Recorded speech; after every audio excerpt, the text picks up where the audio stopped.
Eh bien bonjour, je suis vraiment ravi de vous retrouver pour la deuxième partie de la pêche au ténia. Souvenez-vous, nous avions fait déjà une première partie sur la pêche au ténia en Corse il y a 2 ans. Maintenant la pêche a encore évolué, de plus en plus de pêcheurs pratiquent cette technique et j'en suis vraiment ravi. Aujourd'hui on se retrouve dans la rade de Brest avec mes amis Georges Olivier et Laurent Jeanne qui sont guides professionnels sur la rade de Brest. Nous allons passer en revue les différents points techniques que l'on peut appliquer ici en Bretagne avec différents courants.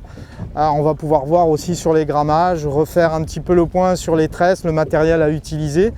La première remarque, le vent nous pousse de ce sens-là. La dérive qui, je crois, Laurent vient de me dire à peu près de 0,3 nœuds, nous dérivons dans ce sens-là. Donc évidemment, je lance en amont pour rechercher une verticalité ici lorsque mon ténia va arriver sous le bateau et je vais me mettre en pêche de l'autre côté pour pouvoir présenter de la manière la plus naturelle possible mon ténia. Allez, c'est parti. De nouveau, je contrôle mes couleurs. Donc on pêche à peu près ici dans les 25 mètres. Donc je vais suivre les couleurs de ma tresse. Je vais passer à peu près 3 couleurs. Voilà, là je vais arriver, donc là je maintiens mon fil, je ne le relâcherai que quand je serai à la verticale, ou pratiquement à la verticale, c'est-à-dire quand le ténia se trouvera sous le bateau. Donc là maintenant je relâche, hop, et je contrôle pour arriver sous le bateau. Donc là on est à 25 mètres, je suis à 18 grammes parce que j'ai vraiment une petite dérive. Voilà, donc là je garde mon contrôle et je vais, dès que je touche le fond, je vais basculer sur l'autre côté du bateau. Là, en même temps, j'en profite pour repérer ma couleur qui est donc le blanc. Voilà, donc là je suis prêt, comme ça va être un peu désagréable de pêcher sous le bateau, hop, je bascule de l'autre côté. Je reprends contact. Ah, là je crois que j'ai une touche. Ouais, j'ai une touche. J'ai choisi la 30-03 pour bien accompagner. Est-ce que vous voyez les touches? C'est ça qui est très agréable avec cette canne, c'est que vraiment on voit les moindres touches. Alors c'est un petit poisson apparemment. Est-ce qu'il y a encore? Ouais, il y a encore. Donc là, il reprend. C'est pas gros. Hop, j'arrive en bout de canne. Voilà, je rends la main. À mon avis, ça ressemble à des grises. Hop, ouais, là j'ai rendu la main. Au moment où elle tirait, elle doit y être encore. Voilà, hop. Ah, à mon avis, c'est peut-être pas une grise. Ouh, ça c'est pas une grise. Ah, je sais pas ce que t'en penses, Laurent, mais... Ah, ça rush un peu, ouais, ça ressemble à du poisson rose. Ah.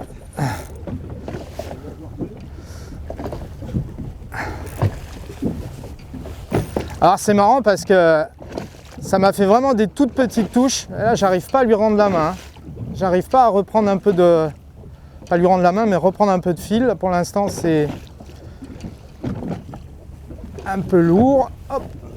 Alors ce qui est très agréable avec cette canne c'est qu'elle travaille. Voilà, ça travaille beaucoup. Alors ce qui est fabuleux en Bretagne, et précisément dans la rade de Brest, c'est qu'il y a une densité et une variété de poissons phénoménale. Et c'est vrai qu'à la base on recherche plutôt les pagres et les dorades grises, mais on peut très bien tomber sur un rouget grondin, sur un requin comme les missoles, on peut tomber bien évidemment sur du bar, et puis on peut tomber également sur des royales. Donc là on va voir, je vais récupérer un petit peu. Alors par rapport à la première partie où nous étions en Corse, où nous pêchions dans 50, 60, 90, 100 mètres, bien là on est à 20-25 mètres, donc le combat est encore plus violent parce qu'on est en contact tout de suite avec le poisson et voilà, là on arrive sur le bas de ligne. Voilà, on commence à voir un petit peu le reflet. C'est un pagre, un joli pagre. Voilà, hop. Voilà. Merci Lolo. Mais il n'y a pas de mal, c'est l'homme. Allez, voilà, beau petit poisson qui doit faire dans les 2 kilos.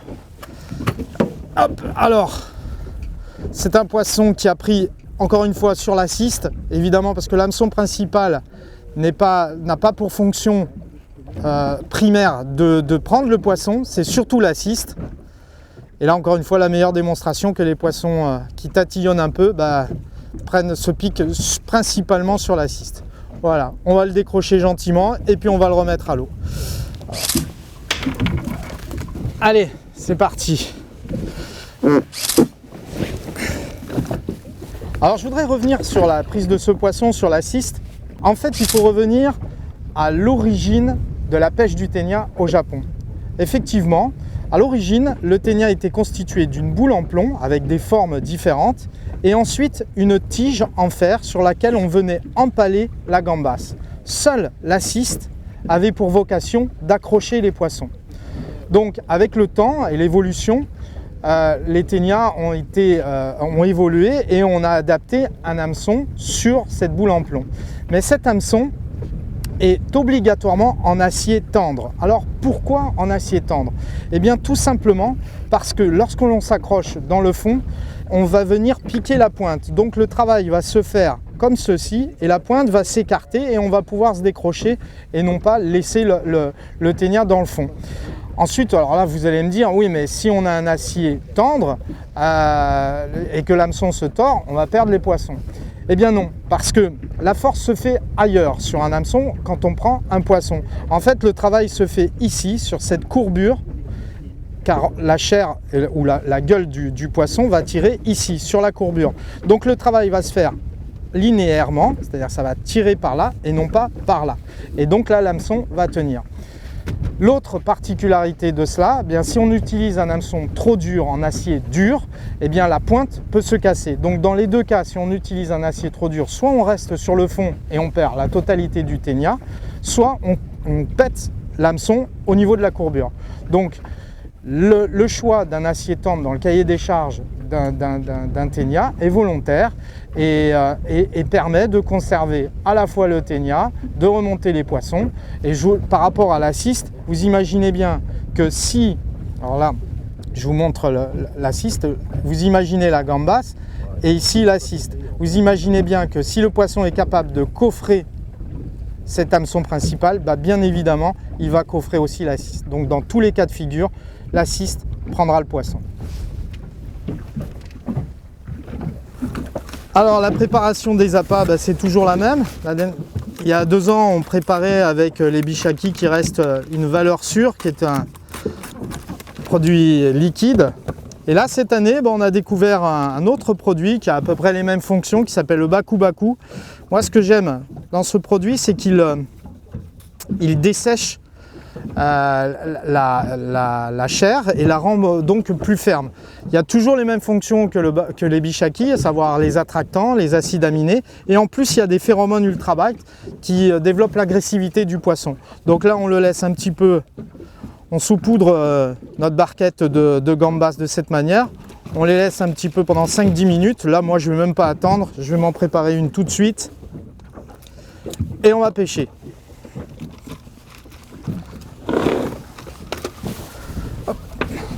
J'en profite pour revenir sur l'échage.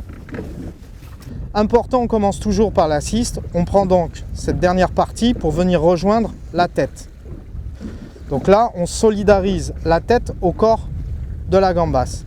Ensuite, on prend l'hameçon qui sert de porte-à-pas, on l'enfile, pas trop loin, et on fait ressortir la gambasse. Et là, c'est là que je veux absolument insister. On voit parfois des montages de gambas, on pourrait naturellement vouloir écher la gambasse de cette manière. Alors, 2 choses. Quand vous mettez la gambasse en forme de C, qu'est-ce qui se passe dans l'eau? Eh bien, votre gambasse, elle descend comme ceci. Donc, elle tourne comme un hélicoptère en descendant dans l'eau. Déjà, c'est pas très naturel. Mais surtout, lorsqu'on va venir tirer dans la dérive le ténia, et bien là ça va faire comme une turbine et ça pêche pas du tout. Alors évidemment vous allez pouvoir prendre occasionnellement 1 ou 2 poissons, mais nous on est là pour vous indiquer de prendre le plus régulièrement possible des poissons. Donc l'échage de la gambasse, vous l'avez compris, il faut qu'il soit parfaitement droit pour que la gambasse nage. Après, une petite astuce, moi ce que je fais régulièrement, eh bien je fais nager dans l'eau. Juste avant de lancer, je fais nager dans l'eau ma gambasse et je vois qu'elle ne tourne pas, qu'elle est parfaitement linéaire et donc je peux y aller. Qu'est-ce que ça dit Laurent sur l'écran? Un peu de détect là, ouais. Ah ouais, ok. Ouais, il y a du monde. Ah, moi j'arrive là, j'arrive sur ma couleur, voilà. Alors là je viens à peine d'arriver dans le fond que j'ai senti une touche. Hop, ouais, il y est. Yes. C'est petit, c'est probablement une petite grise. Ouais, ouais.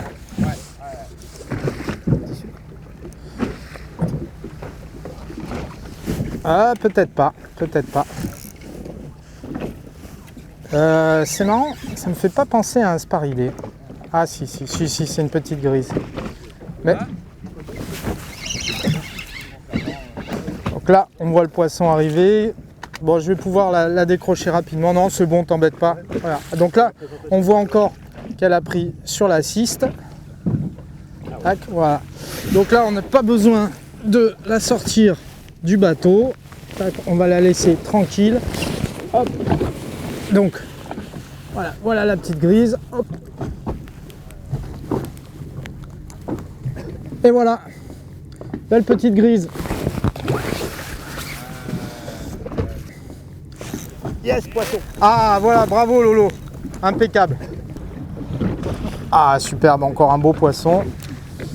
T'as eu une belle touche? Ouais, j'ai une belle touche. Ah, Direct, bien. hein. Vraiment, Ouais, ça ressemble à un pagre ou une grise?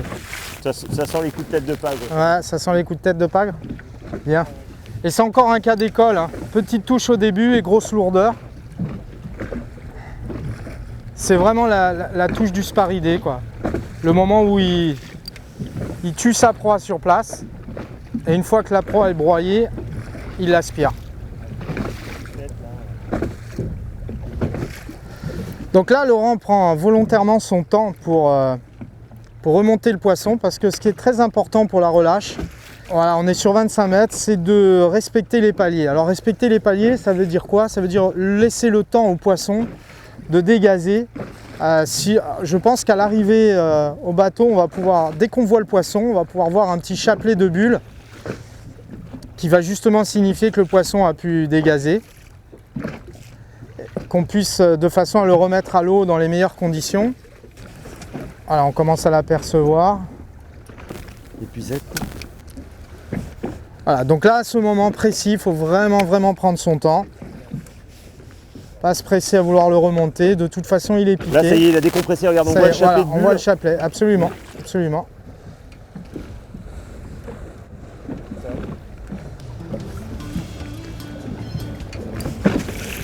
C'est le même gabarit, hein. C'est bien, c'est commence à faire des petits poissons. Impeccable, superbe, magnifique. Hop là. Magnifique. Génial. Tu vois, un joli petit pagre. Ah ouais, superbe robe. Magnifique, superbe.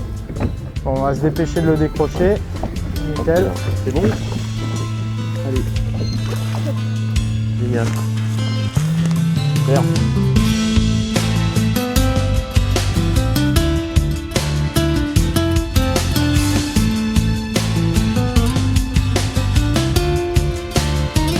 Oh là là, quel beau poisson. Hein. Très beau poisson. Alors, c'est marrant, il est taché comme chez nous en Méditerranée, comme les chapons. Hein, il a les couleurs d'un chapon. Ah, il nous a suivi. Ah, il est magnifique, superbe. Ah, superbe. C'est les mêmes caractéristiques hein, de nageoire. Là c'est comme des pattes, hein, ce type de nageoire là. C'est un poisson résistant, on peut le manipuler quand même sans trop de problème. Superbe. Voilà, on va le décrocher proprement. Ah, donc encore une fois, il a pris à la ciste. Il a pris là. Il bouge quand même assez correct. Ah, il n'a pas demandé son reste. Superbe.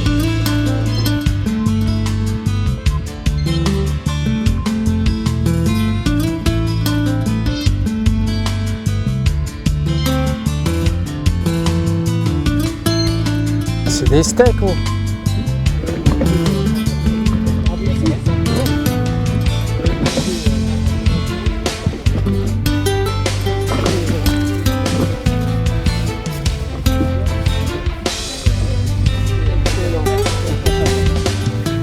Alors là, j'ai diminué, c'est intéressant parce que j'ai diminué en poids et tout de suite, j'ai des touches plus prononcées.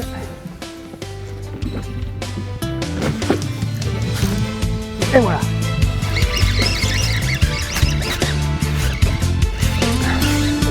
Ouais. Ah bah c'est encore un gronda. Voilà, superbe. C'est vraiment magnifique. Après il y a l'assist. Voilà.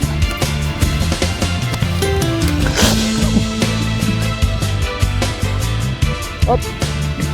Ouais, il y est. Là, il a pris la descente. Parce que moi, on a vu la détecte et boum, dessus là. Oui, Guillaume. Et là, il a vraiment pris sur le planant parce que je l'ai relâché. Je l'ai arrêté, comme tu m'as dit qu'il y avait du poisson décollé, j'ai ralenti la descente et il l'a pris vraiment quand j'ai relâché, quoi. Donc il a vraiment décollé. Il a descendu un petit peu en tête là, non? Ouais, je suis en 15 grammes. Sur du flashy, hein, c'est un peu ce qu'on disait, hein. Toi tu étais sur du blanc, moi je suis sur du vert fluo là. J'ai l'impression que la couleur, parce que j'étais en noir juste avant, et tu vois par rapport à la couleur de l'eau. Une belle gambade.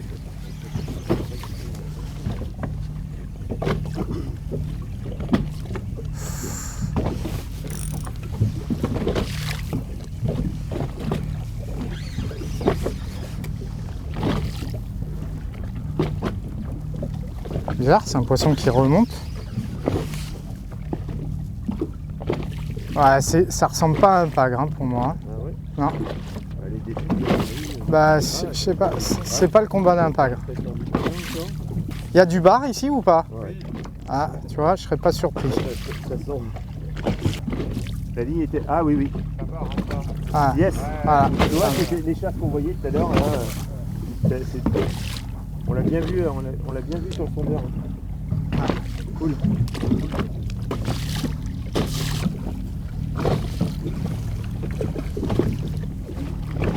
Ah bah voilà, super. Un petit bar. Un petit bar. Pris sur la descente. Ça y est, c'est bon, bah, je te l'amène. Voilà, génial.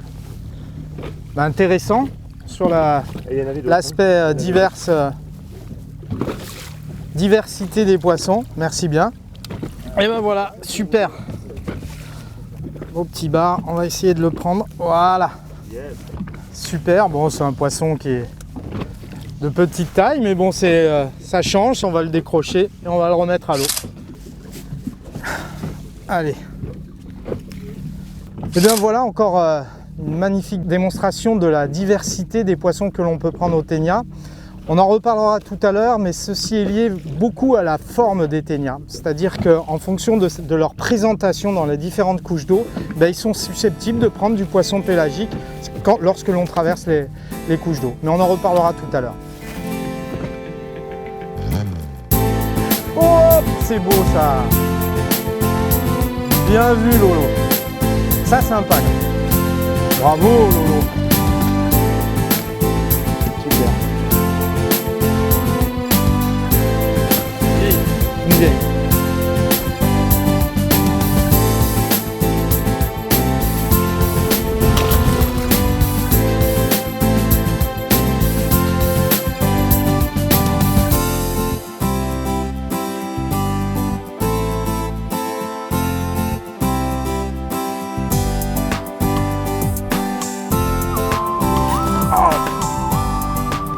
Je l'ai loupé. On va essayer de le reprendre. Ouais, ça sent la graisse. Ouais, il y est, ça y est encore. Voilà. Ouf. Ouf.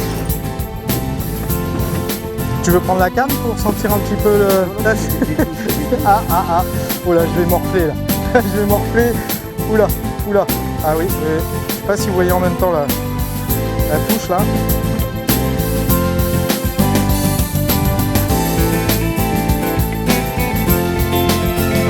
Allez, c'est parti. Il n'a pas demandé son reste. Ah, c'est bien un petit macro. Un petit macro. Magnifique macro. À la remontée, tu vois, je remontais tranquillement et hop, il me restait un petit morceau de crevette dessus. Et est-ce que ça bagarre le macro? Ah, ça part. Tu vois, quand on repêche à l'Ovaltenia, avec un Ovaltenia relativement clair, parce que tout à l'heure, je me trouvais avec un petit Gixten. Et la petite Gixten, elle a cette particularité de rentrer dans l'eau, mais très rapidement. Hein, et de descendre au fond vraiment très rapidement. Et pour le coup, sur des eaux où on a pas mal d'espèces de poissons, ce qui est pas mal sur l'Ovaltenia, c'est qu'il y a un petit plateau, hein, tu vois, c'est plat, et ce qui permet de ralentir un peu la descente et d'avoir une autre présentation, quoi. Une présentation un peu plus planante et pour la même occasion, eh bien, de pouvoir toucher d'autres espèces, comme on a pu voir, maquereaux, bar, et ensuite on a les grises et les pas gros fonds. Voilà. Donc moi, j'utilise un petit peu plus l'Ovaltenia sur ces zones-là. Voilà. Voilà.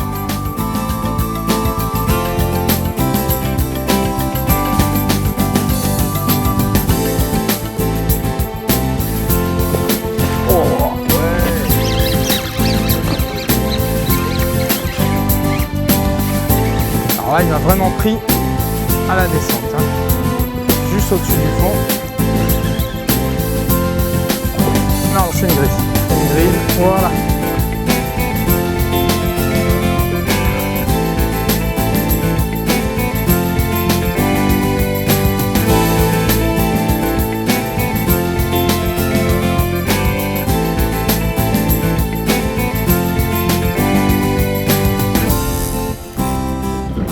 Ah, superbe, encore un beau poisson qui me tient bien le fond. Encore une fois, 18 grammes, décidément 18 grammes, c'est la solution du jour. Je le répète, mais ça se vérifie. L'option de la légèreté est souvent le résultat de beaux poissons et de touches. Pêcher trop lourd, ça implique de s'accrocher dans le fond. Évidemment, on peut prendre des poissons en pêchant lourd, mais on ne va pas en prendre régulièrement. On va en prendre un, puis deux, mais on ne va pas en prendre d'une manière régulière. Voilà, là le poisson arrive. Ah, c'est encore un rouget. Vraiment des couleurs superbes.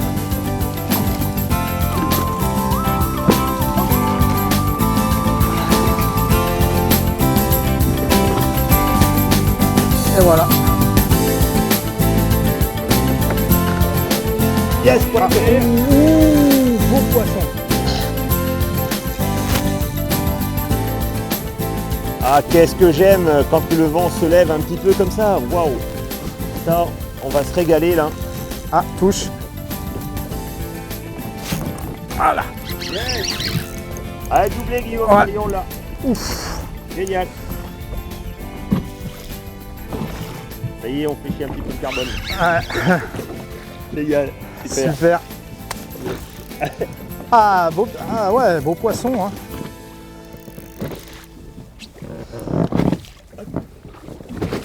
Hop là.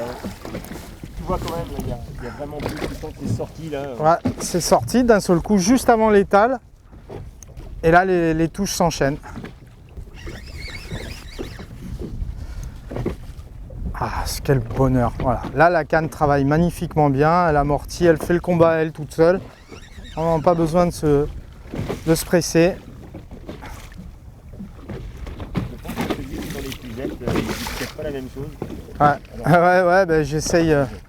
Non, mais il va récupérer de toute façon. Ouais, mais il veut pas se laisser faire. Hein.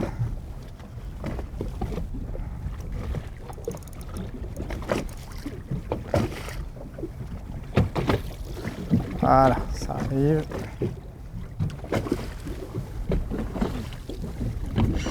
Voilà, on arrive à la tête de ligne. Et c'est pas vilain. Hein. C'est pas un pal. C'est pas un pal. On dirait une royale, ouais. Une royale. Ah. Magnifique. Attends, on l'a pas vu encore. Ouais, Vous pensez? Ça sent. Oh là là. Royal. C'est Hop, et de pistage. Tiens, tu peux souvenir la canne? Ah, alors là, à ce moment-là, je tremble un peu.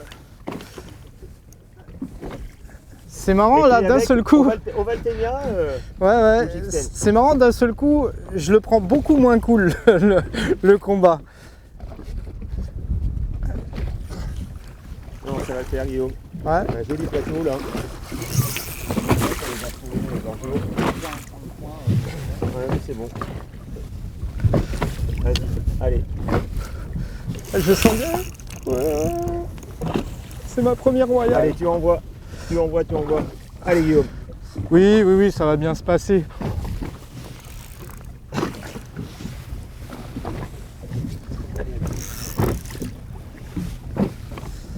Allez. C'est marrant, il y a comme un silence sur le bateau d'un seul coup.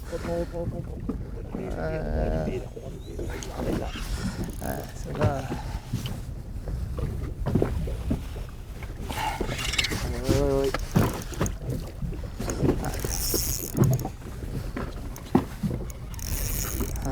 Ça. J'ai un peu peur à force du frottement. Ah mais elle veut pas, elle veut pas.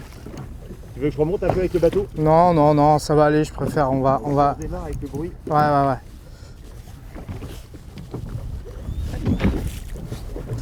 Ouais, je passe de l'autre côté. Ouais, si tu veux. Voilà, ça arrive.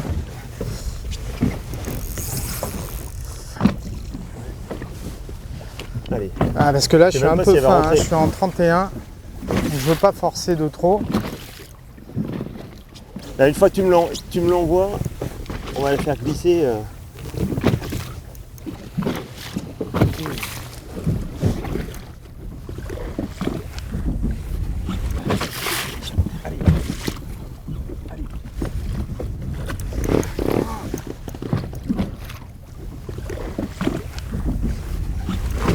Allez, Guillaume. Non. Attention. T'es prêt? Yes. Wouh. Allez, mon Lolo. Yes. Super. Regarde ce beau poisson. Oh les gars, on est bien. Sans déconner, regarde le tir bouchon. Magnifique. The big fish. Oh Big là. one. Je vais pas envoyer les mains tout de suite, hein. Non, mais... Bon, bah voilà, je suis vraiment très content. Là, je suis avec mes amis Laurent et Giorgio. Ce poisson, on va le garder. On va se le manger entre amis. Et vraiment, je suis super heureux. Ouais, Merci de m'avoir mené sur ce poste parce que je suis comblé. Franchement, voilà. Un beau combat en tout cas. Ah ouais, je sais pas, mais j'ai un peu serré les fesses quand on a vu le poisson. Je vous cache pas que j'étais beaucoup plus confiant quand je le voyais pas. Enfin voilà, super, je suis vraiment heureux. Allez, on enchaîne, on y retourne les gars. Moi, je suis assez chaud bouillant maintenant. Maintenant que je vois qu'il y a que ça à prendre. Allez, c'est parti.